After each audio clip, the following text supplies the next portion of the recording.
going to talk about the heart attack. So it's a good thing that Conrad dumped Flair, but it's a bad thing that Conrad promoted what could have been Ric Flair's death on television. So, Ric Flair's last match, unbelievably high risk, and it really was putting Flair's life at risk in order to flog some pay-per-view buys. It turns out that Ric Flair, who at the time was 73 years old and rocking a pacemaker/defibrillator, had done even more damage to his body than previously thought. So he did some interview recently and said, "I trained for my last match. I got in the best shape ever since I was 20 years old." I don't think he got in that good a shape. No. And then I had a heart attack during the match. I didn't know myself until about 6 months ago. I go to the heart doctor like every 6 months because I've got a pacemaker. Then I went to get what's called a calcium scan, which I'd never had before because a couple of guys died in our business of heart issues also. It kind of scared me, so I went and I blew a number on that, and they give you the nuclear stress test, shoot you with the dye, put you on a treadmill, everything right. So it's 2 days of 3 hours of testing, and this is 6 months ago. The guy takes me in, and if you look at your heart like a round pie, there's a piece of my heart right there that is big, it's black, it's gone, he continued. The guy said, I presume a doctor and not just some guy, "You've had a heart attack." One of us is a janitor. The janitor said, "I've read these for years." Yeah, and the cafeteria worker said that this black pie I'm holding. Anyway, it said, "You've had a heart attack in the last 2 years." I said, "I never hurt." He said, "Have you passed out in the last 2 years?" And during my last match, I passed out 3 times. I thought it was twice, but apparently it's gone up to 3 now. And I thought it was because I was dehydrated, so I went in the locker room. I was with Kid Rock and Undertaker. I just drank 2 bottles of Gatorade and went back out, blah, blah, blah, partying. But I had a heart attack. It didn't hurt. No, none. I feel great. That's my problem. I'm sure I'm just going to fall off my chair one day. So he did indeed have a heart attack. Is that even surprising at this point? Well, they thought he had a heart attack. It was reported that night. They thought he had a heart attack that night. When he was laying on the mat and not responding, they thought he'd had a heart attack. And he denied that, no. And then he goes and he checks it out, and it comes back now that he did have a heart attack, and he could have died very well, like you mentioned. He could have very well died in that match. But then I got to thinking, well, where else would he want to be if he died? I think he'd want to be in the wrestling ring with people around, and so he'd still be the center of attention after death. So I don't know. I look back on this and just think, well, this is one step from the absolute worst case scenario.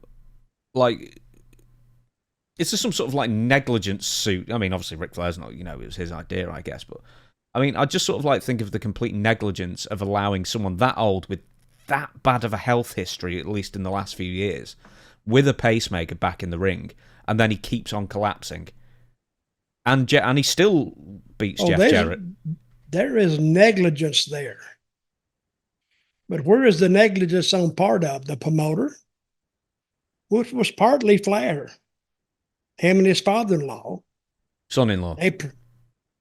Son-in-law. Don't get me into that. We go through this every time. I got confused as well. I am all confused. But for Conrad to say that he will never do another podcast, that means that he will never do another any kind of a wrestling event with Flair either. Because if he does the next one, I don't know. Maybe him and Jerry Lawler. Lawler's had 4 strokes. 4.